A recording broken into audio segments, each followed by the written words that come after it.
Type the word love into Google and over 2 billion results show up. People think of love in romantic terms rather than love in action. Living Truth takes to the streets to ask, is the church today motivated by love? I think that's dependent on the leader of the church. Definitely.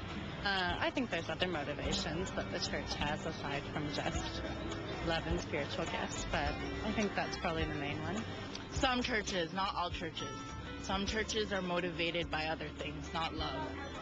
I think a little bit it's motivated by love, but I also maybe very cynically think that a lot of it is motivated by money. It's more geared politically than what it should be. Depends on the church. Some motivated by power. I'm not religious at all. I'm actually atheist, and so I don't think in those terms at all. I'd say a long time ago the church turned into more of a business and a corporation, a system of government, than a system of morality or belief. Yeah, I think so. I think motivated by love or, the church's mission or their desire to fulfill their mission as they see their mission from God. In today's message, Love Makes the Church Go Round, Bible teacher Charles Price teaches that the greatest ministry of the church is love. Let me read from 1 Corinthians chapter 13. And I'm going to begin by reading the last verse of chapter 12 and then leading right into chapter 13. And Paul says, the end of chapter 12, but eagerly desire the greater gifts. And now I will show you a most excellent way. If I speak with the tongues of men and of angels, but have not love, I'm only a resounding gong or a clanging cymbal. If I have the gift of prophecy and can fathom all mysteries and all knowledge, and if I have a faith that can move mountains, but have not love, I am nothing. If I give all I possess to the poor and surrender my body to the flames, but have not love, I gain nothing. Love is patient. Love is kind. It does not envy. It does not boast. It is not proud. It is not rude. It is not self-seeking. It is not easily angered. It keeps no record of wrongs. Love does not rejoice in evil, but rejoices with the truth. It always protects, always trusts, always hopes, always perseveres. Love never fails. But where there are prophecies, they will cease. Where there are tongues, they will be stilled. Where there is knowledge, it will pass away. For we know in part, and we prophesy in part. But when perfection comes, the imperfect disappears. When I was a child, I talked like a child. I thought like a child. I reasoned like a child. When I became a man, I put childish ways behind me. Now we see but a poor reflection as in a mirror. Then we shall see face to face. Now I know in part. Then I shall know fully, even as I am fully known. And now these three remain: faith, hope, and love. But the greatest of these is love. Follow the way of love and eagerly desire spiritual gifts. That is probably one of the best known descriptions of love in all of literature, and without doubt one of the most profound descriptions of love. There are many other attempts to describe love. William Shakespeare, in one of his sonnets, many of you will be familiar with this, writes, "Love is not love which alters when it alteration finds, or bends with the remover to remove. Oh no, it is an ever fixed mark that looks on tempests and is never shaken." Alfred Tennyson wrote, "I hold it true, whate'er befall. I feel it when I sorrow most. 'Tis better to have loved and lost than never to have loved at all." And there have been many, many poems, many songs about love. 50 years ago, Perry Como sang, "Love Makes the World Go Round." Some of you can remember that. Well, I'm calling my message this morning, "Love Makes the Church Go Round." Because this passage is not a treaty on love. This passage is a treaty on spiritual gifts. In chapter 12 of 1 Corinthians, Paul talks there about spiritual gifts. I don't want you to be ignorant about spiritual gifts, he says. He describes what they are. And then in chapter 13, he talks about spiritual gifts exercised without love. And it all becomes empty and noisy, just a clanging, discordant cymbal. And then in chapter 14, he talks about the exercise of spiritual gifts with love. And you find in chapter 14, it's all about encouraging people, building people up, and benefiting other people. And so when he wrote this section on spiritual gifts, he wrote this most profound passage on love, not to explain love, but to explain how the Church of Jesus Christ is designed to function and to work. And that's why we're going to look at that this morning, because we're talking over a number of weeks about the Church of Jesus Christ. What is it? How does it work? What is it supposed to do?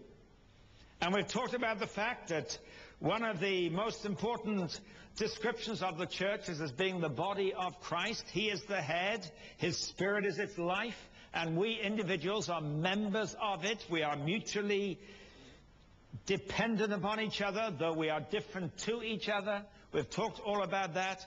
And Paul, in writing of that, says, "But I want you to know that though you speak in the tongues of men and angels and prophesy, etc., but you have not love, the whole thing is bankrupt and empty and comes to nothing."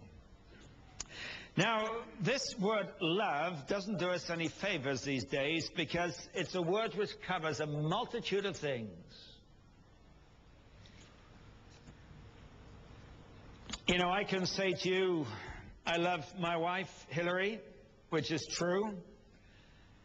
I can say to you, I love ice cream, which is true. I can say I love beautiful weather, which is true. But of course, I'm using one word, love, to describe a whole variety of things that have very different meanings. Now, I didn't think of this, I wish I did, but a friend of mine said one day, I love my wife and I love my dog. But there's very evidently a difference between what I mean when I say I love my wife and when I say I love my dog. He said, for example, if it's raining, I send my wife out to bring the dog in.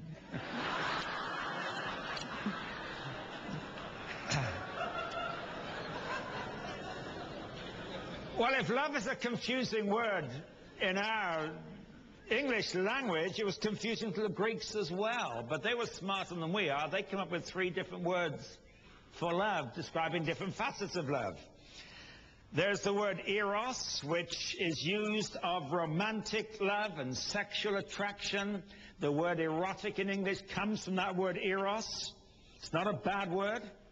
But it describes an emotional love, an interdependent love between a man and a woman. That's the word eros in Greek. And then there's the word phileo, which is about friendship and a warm relationship with somebody else, with an acquaintance. The name of the city, Philadelphia, means brotherly love. Phileo, love, and Delphi, brother. Philadelphia is brotherly love. That's the meaning of that word. That's more, if you like, a marrying of minds, a marrying of interests. That is an intellectual love. If eros is a sort of face-to-face love, phileo is a side-by-side love, common interest moving in a certain direction. And then there's a third Greek word. It is the word agape. Now, it's not used very much by the Greeks, probably because its experience is rare. But it is the word that is used here in 1 Corinthians 15. And it's about an attitude towards other people. If eros is emotional and phileo is intellectual, agape is volitional. That is, it's an attitude of caring towards other people, whatever you feel about them. an attitude that seeks their well-being. I think one of the best descriptions of it is in Philippians chapter 2 and verse 2, when Paul says, "Make my joy complete by being like-minded, having the same love, being one in spirit and purpose." And then he explains what he means by that. "Do nothing out of selfish ambition or vain conceit, but in humility consider others better than yourselves," or actually the NASB translates that, I think, a little bit better. It says, "In humility, consider others more important than yourself. Each of you should look not only to your own interests, but also to the interests of others." And he describes this love there as an attitude towards other people that says, in this given situation, whether I like you or whether I don't, that's irrelevant. You are more important to me than I am. How do you know when somebody loves you? Well, you feel important to them, don't you? When do you begin to question if somebody loves you? When you wonder how important you are to them. Because love is this attitude of regarding others as more important than ourselves, as Paul words it there. And so when he writes this in 1 Corinthians 13, he says, I'm not just changing the subject now to talk about love. I'm still talking about how the church functions and how spiritual gifts are to be exercised. Because if you put these chapters together, he says the master of operations in the church is Jesus Christ. He is the head of the body. The method of operation, the operations of the church, are people whom he gifts and equips and gives different functions to. But the means by which the church is to operate is by love. Effective Christian ministry depends not only on ability or skill, but on love, on care and concern for other people's well-being. Now, I'm going to divide this chapter into three, if that isn't sort of sacrilegious. It's such a profound and beautiful chapter, we don't want to break it up. But just to help our thinking about this, there do seem to be three movements in this chapter. And the first three verses I want to call the futility of spiritual gifts without love. And then the next verses, verse 4 to 7, he talks about the fruit of spiritual gifts exercised in love, what they actually do for people as they're exercised in love. And then thirdly, the last verse is the finality of love over spiritual gifts. Spiritual gifts are temporary. Love is permanent. And we look at that thirdly. First of all, let's talk about the futility of spiritual gifts without love. Because having described a variety of spiritual gifts, some of them are very impressive. Many of them are miraculous in their operation. He then begins chapter 13 with that little word, if. And he uses it 4 times in these 3 verses. If I speak in the tongues of men. Let me pause there. If I have great eloquence and am able to move people with my eloquence, if I have the gifts of men and of angels, and almost certainly he's referring there to the gift of tongues that he's just talked about a little earlier, where a person expresses mysteries with his spirit, as Paul describes it in chapter 14, the tongues of angels. If I have the tongues of men, if I exercise the tongues of angels, if I have the gift of prophecy, that is, I have insights into events that I can speak into those situations with clarity. If I can fathom all mysteries and all knowledge, that is, if I have a wonderful grasp of the revelation that God has given to us, if I have faith that can move mountains, if I have such a trust and confidence in God that dramatic things happen as a result of my trust in him. If I give all I possess to the poor, that is, if I'm moved with extreme generosity, all I possess I give to the poor. If I surrender my body to the flames, that is, if I'm willing even to go to the extent of martyrdom, if I have all of these things, he says, and these are wonderful things, beautiful things, they're the things of which books are made, of which biographies are written, about which films are made, about which testimonies are given. All these qualities glitter in front of us like gold. They impress us, they motivate us, they mobilize us. But the proverb is never truer than here, that all that glitters is not gold. Because he says, if I have all of these, but I have not love, I am nothing. He says, I gain nothing. I am only a resounding gong or a clashing cymbal. Think about it. Without love, these beautiful things are just gongs and cymbals and noise. But what Paul is saying here is you can have all the spiritual gifts in the world. You can be exercising them with finesse and impress people with them. If they're not exercised in love, they're just clanging cymbals, noise, without melody, without harmony. If love is not the motive of speech, whether it's human or angelic, he says, it's nothing. If love is not the motive of prophecy, it's nothing. If love is not the motive in great acts of faith, it comes to nothing, he says. If love is not the motive in acts of benevolence, it comes to nothing. If love is not the motive in a martyr's death, it will gain nothing.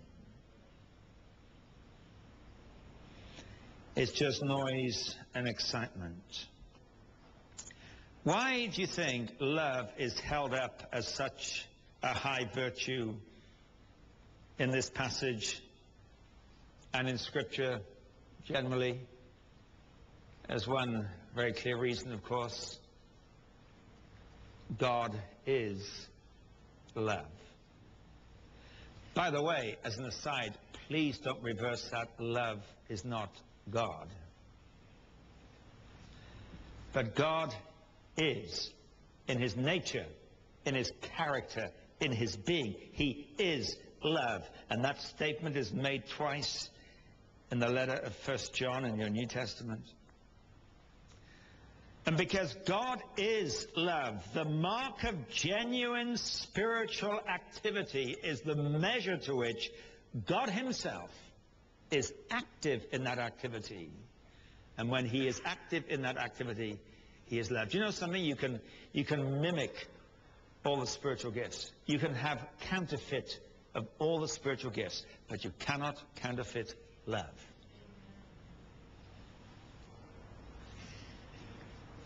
You can counterfeit, of course, a smarmy sort of, pretense that there's love, but it'll all come out eventually that it's not. And if we detach, and this is part of this message of 1 Corinthians 13, if we detach the work of God and the works of God, which are accomplished through these spiritual gifts, if we detach the works of God from God himself and from the character of God, they simply become an expression of ourselves on display for the applause of men. But if it's God doing these things, the very fact that God is love will begin to be expressed through us and create a trail that takes those we're ministering to in whatever way it is, it gives them a trail back to God himself. And the frightful thing is that we may receive spiritual gifts from God and then detach them from God and exercise them as purely a human activity, but it becomes nothing. And Paul is saying, you want to understand how the church of Jesus Christ is designed to work? You want to understand how it is that God operates through the gifts that he has given to men and women? You better understand that the means by which these gifts are to be offered, if they're going to be fruitful, is in love. Now, of course, we can sit here this morning, as I have sat at my desk this week, and thought to myself, this is a wonderful ideal, but is it actually practical? I mean, is this going to help this morning? Is it just like dropping... Well, you remember how they used to put a carrot in front of the donkey's nose? You probably don't remember that. Some of you do. But someone would sit on the cart attached to a donkey with a little sort of fishing pole with a carrot on the end of it, dangling in front of the donkey's nose. Donkeys like carrots. That's a carrot. I'd like a carrot. Moves to get the carrot, pulls the cart. The cart pulls the man sitting on the cart with the fishing pole, and the carrot keeps moving. But he never actually gets it. That's how you got donkeys to move, apparently, back in the old days. I mean, is that, this morning we're going to go away and say, yeah, I like that idea, but, you know, it's out here somewhere. Where can I ever get hold of it? Can I ever live this way? Can I ever experience this? Is Paul teasing the people in Corinth with this kind of statement? Is this limited to some special saints, you know, like Francis of Assisi, who, yeah, now in history can wipe out all the bad things. Yeah, he was a good guy. Mother Teresa. But we'll never experience this. I want to show you that Paul is stating here, this is not the prerogative of a few. This is to be the possession of all. Now, I'll tell you why I can say that with some confidence. Of all the churches that Paul founded in the New Testament, the church in Corinth was the most immature. It was the most divided. It was a deeply divided church. People were following after different leaders and fighting over it back in the early chapters. There was sexual immorality going on in the church in Corinth that Paul said is not even named amongst the pagans. And yet Christians are doing it.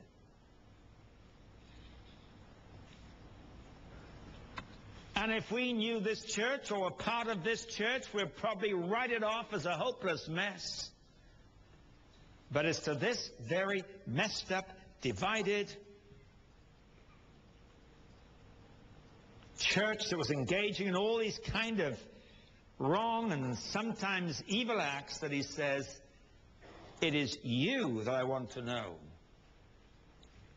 can experience this love as the means by which you engage in ministry to one another.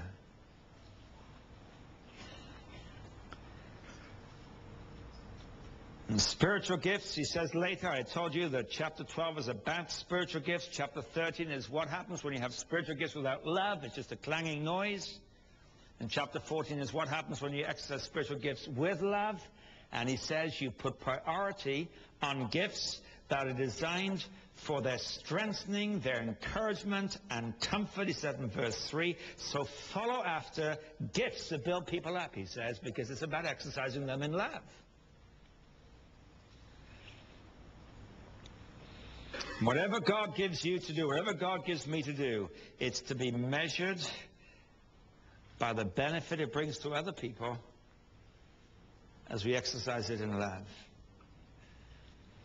Often when I go off to preach, my wife will say to me as I leave the house, don't forget to love the people. And she said that to me for 28 years now. And I say to her now when she goes off to preach as well, don't forget to love the people. Because that is what you're there to do. Tell them everything you know. Don't forget to love them. And that's what Paul is saying here. So the futility of spiritual gifts without love is it's just a noise. It accomplishes nothing and you gain nothing.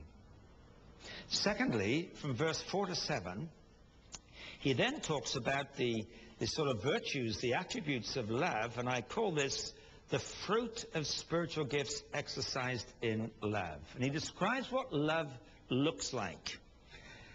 And he gives 14 virtues in verses 4 to 7. 7 are positive, what love is, and 7 are negative, what love is not and does not do. Let me read it to you. Love is patient. Love is kind. It does not envy. It does not boast. It is not proud. It is not rude. It is not self-seeking. It is not easily angered. It keeps no record of wrongs. Love does not delight in evil, but rejoices with the truth. It always protects, always trusts, always hopes, always perseveres. What a beautiful, beautiful statement. And most of us hear those verses read at weddings, because that's usually the time that we look for something that's really brilliant about love. And this is one of the most brilliant statements in all of literature about love. But when you read it through and you read these quotes, does it ring a bell in the minds of some of you who know the scriptures?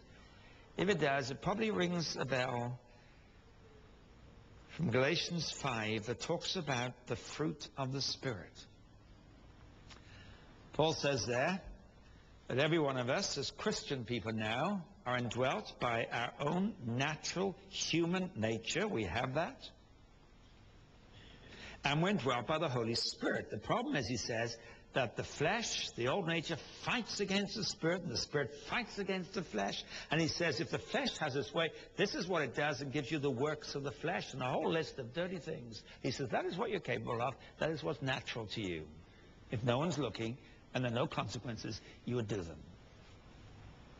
But then he says, but there is fruit of the Spirit. If the Spirit is at work in your life and dominating your life, the fruit of the Spirit is love, joy, peace, patience, kindness, goodness, faithfulness, gentleness, and self-control. And if you put that list alongside the qualities of love, you'll discover that if Paul had said the fruit of the Spirit is love, he would have included all the rest already, because they're all expressions of love. Now, if we had the time, we could have spent a lot of time going through this list of 7 positive, 7 negative virtues, one by one. We're not going to do that, because that would be to miss the whole point. It's not that, well, here's one, patience, and here's one, kindness, and here's one, always protects, here's one, rejoices with the truth, here's one, always perseveres. You know, what's your score? And you say, well, I got about 75%. Okay, well, that's pretty good. You know, try and get 80 next time. That's how we might tend to respond to going through it one by one. But it's like the fruit of the Spirit. It's not a plural statement. It's a singular statement. When Paul talked about the fruit of the Spirit, he didn't say the fruits of the Spirit are 1, 2, 3, 4, 9 of them, plural. He says the fruit of the Spirit is singular. 1 root, 9 fruit. It's the root, it's the Spirit will produce these things. And so it is true here. And we can take these verses and we can personalize them. I just read to you them as they stand in our text. But just let me read them a second time. And let me take out the word love and replace it with the name Jesus Christ. And as I read it, see if this makes sense. Jesus Christ is patient. Jesus Christ is kind. He does not envy. He does not boast. He is not proud. He is not rude. He is not self-seeking. He is not easily angered. He keeps no record of wrongs. Jesus Christ does not delight in evil, but he rejoices with the truth. He always protects, always trusts, always hopes, always perseveres. Doesn't that make sense? Makes perfect sense, doesn't it? Because these qualities, not simply isolated things, one here, one here, one here, one here. They are the fruit, the expression of one root. They are the life of Jesus Christ. They are the character of Jesus Christ, the character of God. Let me recommend something to you. I recommend you do this once in a while. I'm not greatly introspective myself, but once in a while I've found this to be painful but helpful. Get alone, close the door, maybe on your knees, read these verses, take out the word love, and put your own name there and see if it makes sense. I wouldn't dare read it to you with my name there. But read it with your name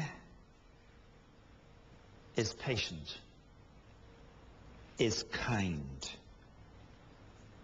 does not envy, does not boast, is not proud, is not rude, is not self-seeking, is not easily angered, keeps no record of wrongs, does not delight in evil, but rejoices with the truth, always protects, always trusts, always hopes, always perseveres. As I've read that, you've probably thought of your own name there, and it probably depresses you incredibly, as it does me. But when you read this, and you put your name there, you can turn to God and say, God, thank you. This is your agenda in me.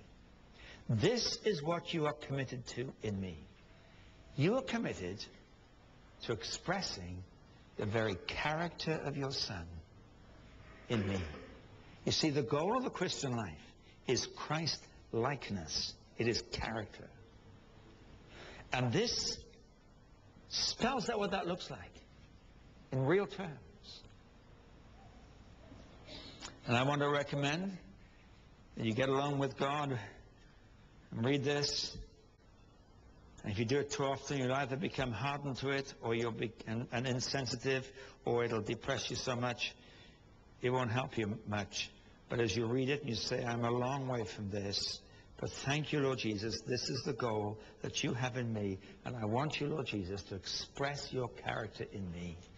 And of course, by the way, you will never see it in yourself, because you know that for all these things there's a battle that goes on. Other people may see it. They'll see it a lot more clear than you do.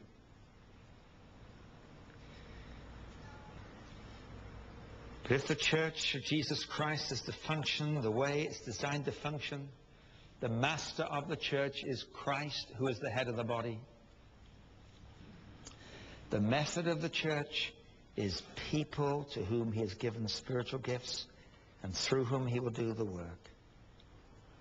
But the means of the church's ministry is that we love. That we love one another. And we love those who may seem to be unlovely, because it's not about an emotional connection initially. It's about a volitional agape. You're more important to me than I am. And then the third thing is the futility of spiritual gifts without love. And then the fruit of spiritual gifts exercised in love. And the last section is about the finality of love over spiritual gifts, because verse 8 begins, love never fails. And then in the following few verses, if you read it carefully, he contrasts the transient nature of spiritual gifts and the temporary nature of spiritual gifts with the permanent nature and the eternal nature of love. So he says in verse 8, where there are prophecies, they will cease. Won't need them anymore. Where there are tongues, they will be stilled.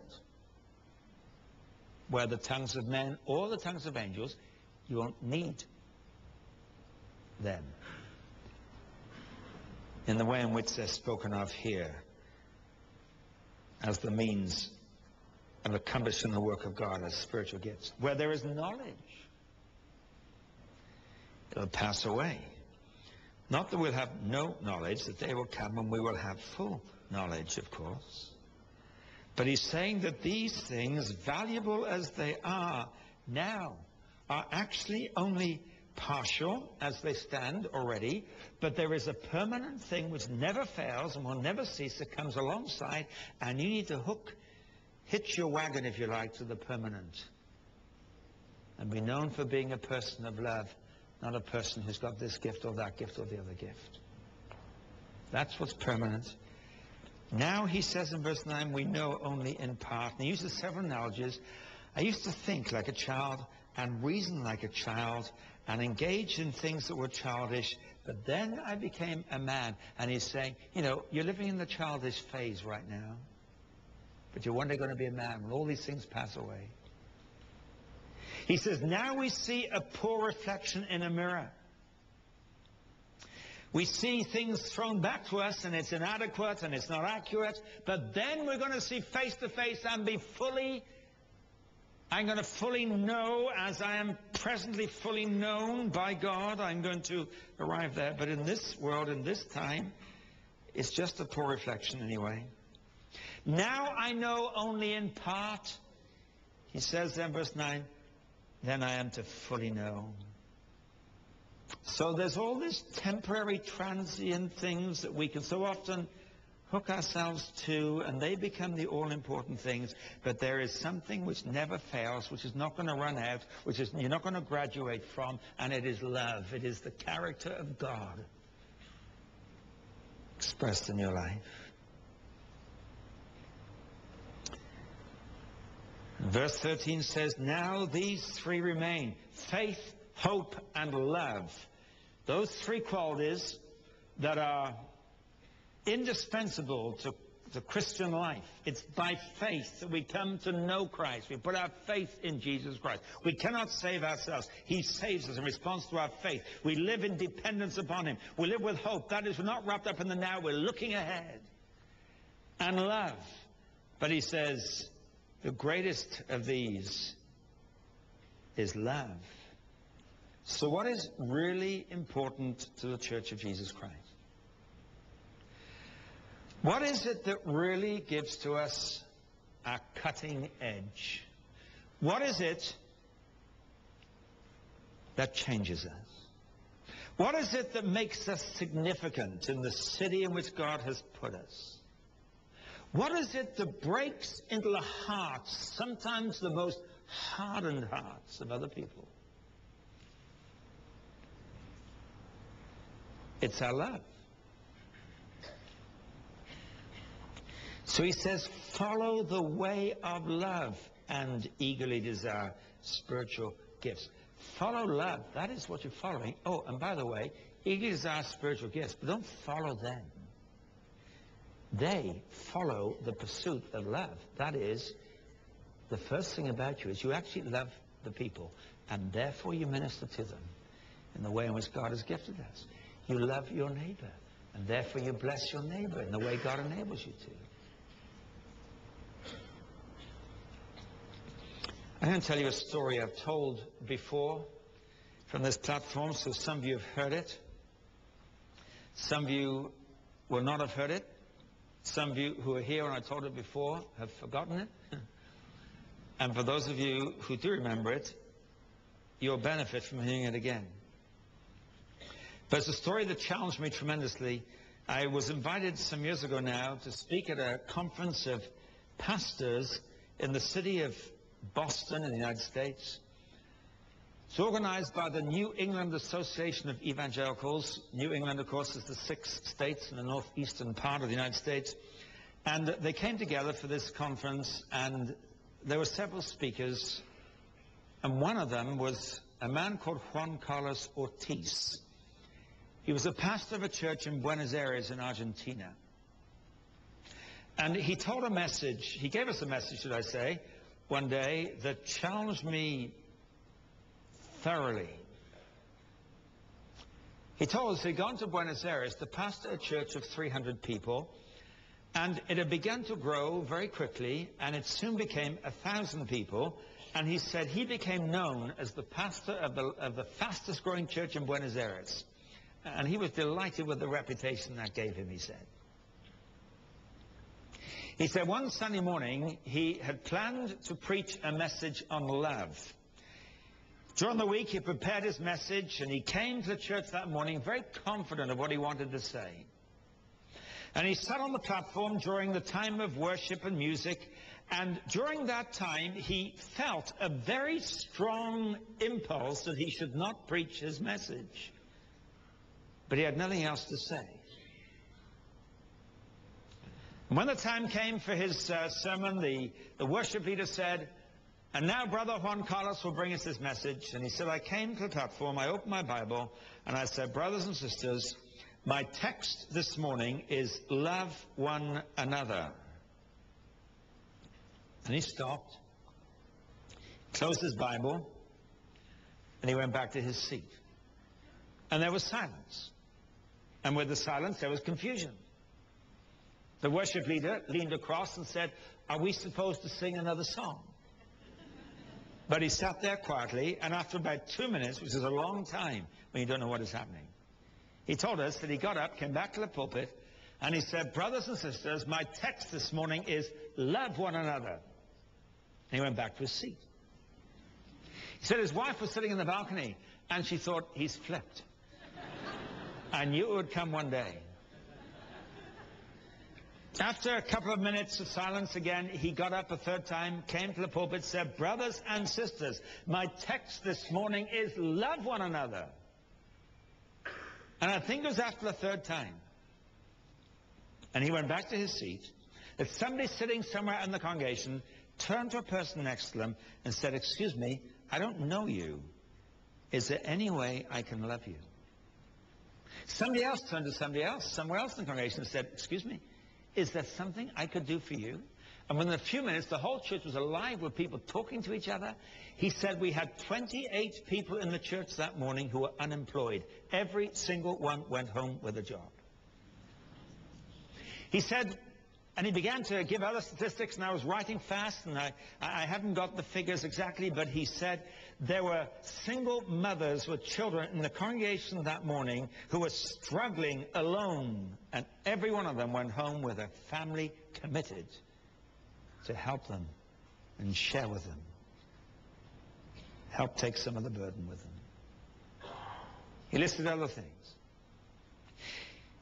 He said, that Sunday morning changed our church.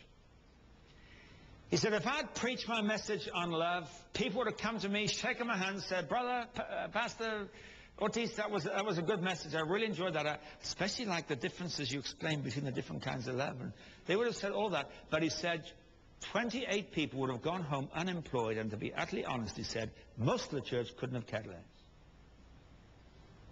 But something happened that day. He said the next Sunday, I got up for the message, and I said, "Brothers and sisters, my text this morning is the same as last week. Love one another." Went and sat down, and people said, "Well, who can I help this week?" He said, "I didn't have any liberty to preach for 3 months. I just said, here's my text, love one another, go to it." He said 300 people left the church. They said, "We don't employ you to stand up and say, love one another. We want you to teach us the word."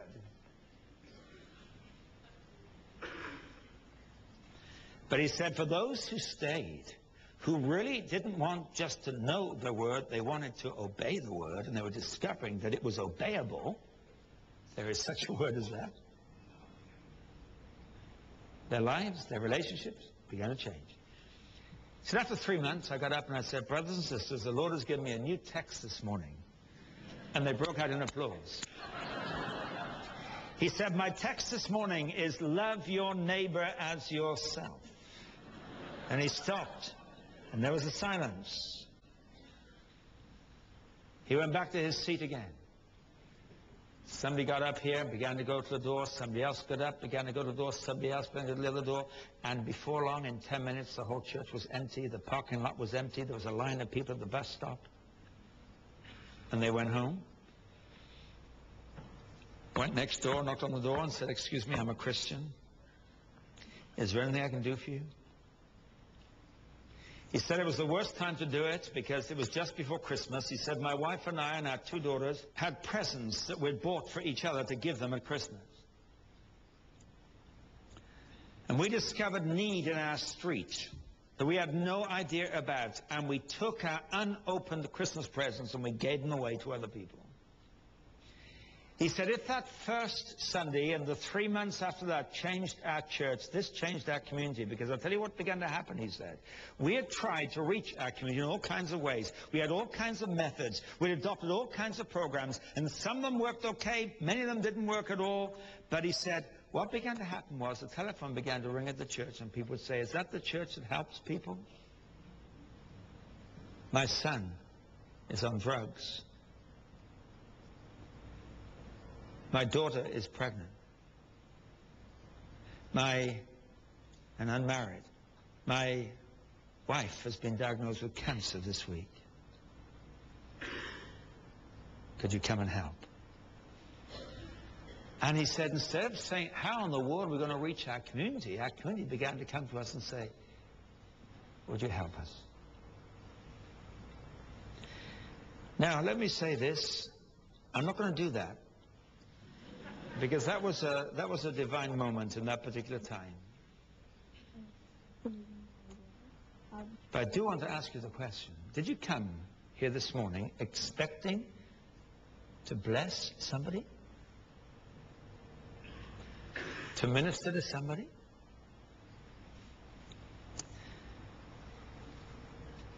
Did you come here this morning, and when this service is over in a few minutes, are you going to look for people to talk to? Are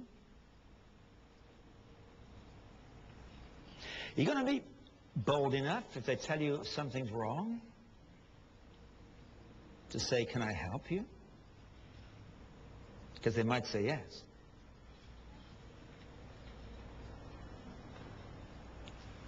Were you going to talk to the person next to you who you don't know? Or just get up and go? Have you thought you might invite some stranger home for lunch? Or out to a restaurant with you for lunch? I'm only asking you the question because when a church begins to live, not just in 1 Corinthians chapter 12, but in 1 Corinthians chapter 13, the life and character of God begins to flow into the community, because God is love.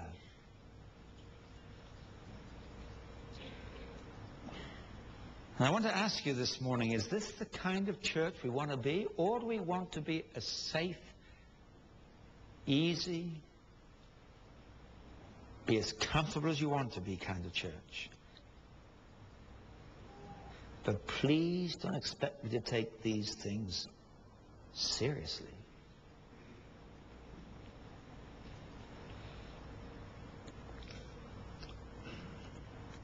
How is the Christ life in you? For as we've seen, Christ is the head of the body, his spirit is its life. And the life of Jesus indwelling us by the Holy Spirit is totally committed to loving through you and through me. If this isn't the kind of Christian we want to be, if this isn't the kind of church we want to be, and recognize we need to be, and recognize we are instructed to be, and recognize we have the resources to be, we're better shutting up shop.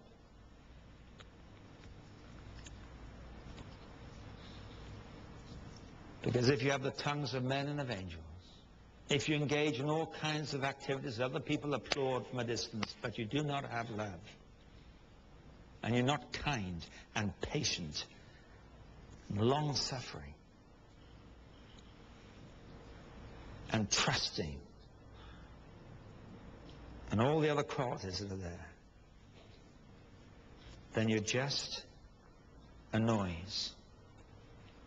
And all the neighbors ever think of us is, we're glad when the service is over on Sunday, because then they can park their cars outside their houses. There's no sense. Here are people who actually care. And I'm preaching to myself.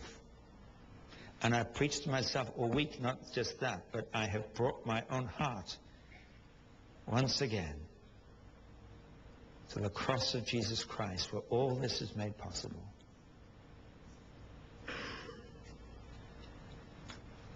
But it's not lots of individuals Paul is talking about. He's talking about the church in this chapter.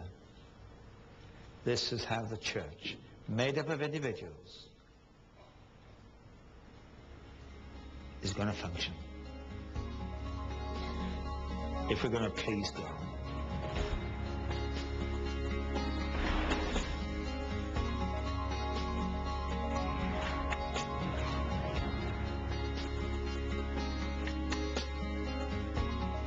Thank you for joining Charles Price on Living Truth. Join Living Truth next week as we continue the series, Dynamics of an Effective Church, to learn what makes a dynamically functioning church.